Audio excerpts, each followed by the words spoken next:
இப்போ வெங்காயம் ரொம்ப விலை அதிகமாக இருக்கு.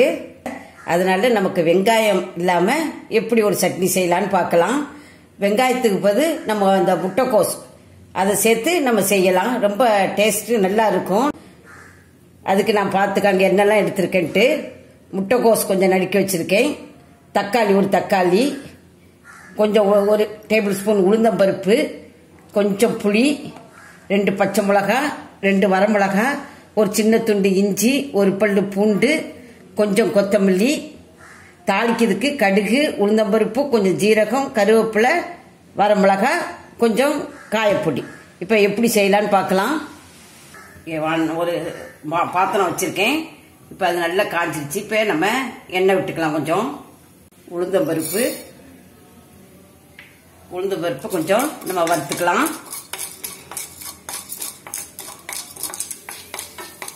நான் இதை நான் செய்து பார்த்தேன். நல்ல டேஸ்ட் நல்லா இருந்து. அதனால உங்களுக்கு இப்போ அதை வீடியோவா போடலான்ட்டு நான் செய்துட்டு இருக்கேன். எல்லாம் பிள்ளைங்களும் எல்லாம் விரும்பி சாப்பிட்டாங்க. உளுந்தம்பருப்பு வறுபட்டுட்டு இந்த வரமிளகாவை போட்டுக்கலாம். 2 பச்சை மிளகாய், ஒரு பல் பூண்டு, இஞ்சி எல்லாம் போட்டு நம்ம வதக்கிக்கலாம். கொஞ்சம் காயப்பொடி,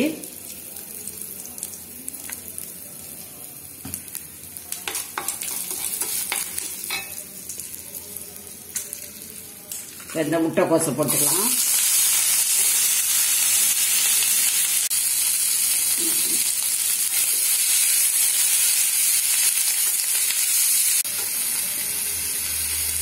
இந்த முட்டைக்கோசோட பச்சை வாசனை போகணும். அது வரைக்கும் நம்ம நல்லா வதக்கிக்கலாம்.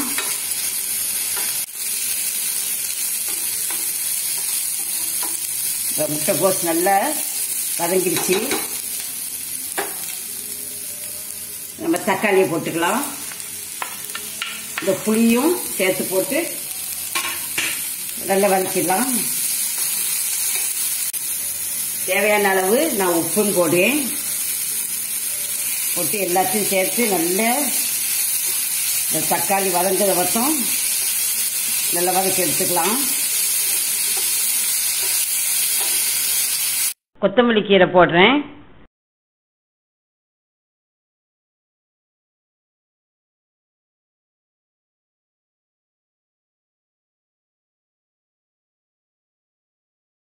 நமக்கு இதே மாதிரி கேரட், சௌச்சௌ, முள்ளங்கி எல்லாம் போட்டுமே இப்படி சட்னி வைக்கலாம். இந்த மாதிரி சட்னி வச்சு செய்து கொடுத்தா குழந்தைங்களும் விரும்பி சாப்பிடுவாங்க.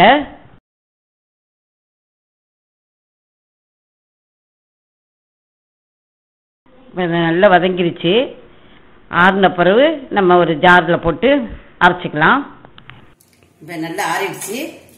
நம்ம அது ஒரு மிக்சி ஜாரில் போட்டு நல்லா அரைச்சி எடுத்துக்கலாம்.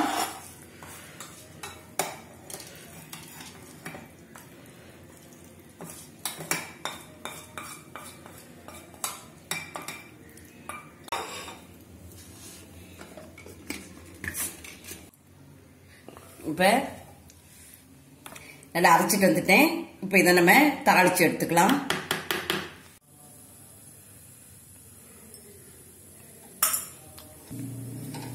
இப்போ எண்ணெய் விட்டுருக்கேன்.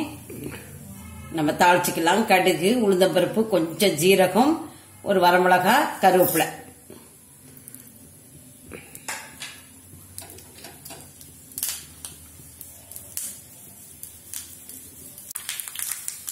இப்போ இதில் போட்டுக்கலாம்.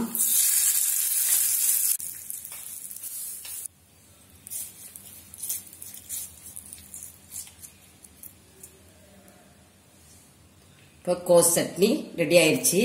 இது நம்ம இட்லி, தோசைக்கு, சப்பாத்திக்கு எதுக்குமே நல்ல நல்ல சைட் டிஷ்ஷாக இருக்கும். நீங்கள் செய்து பாருங்கள்.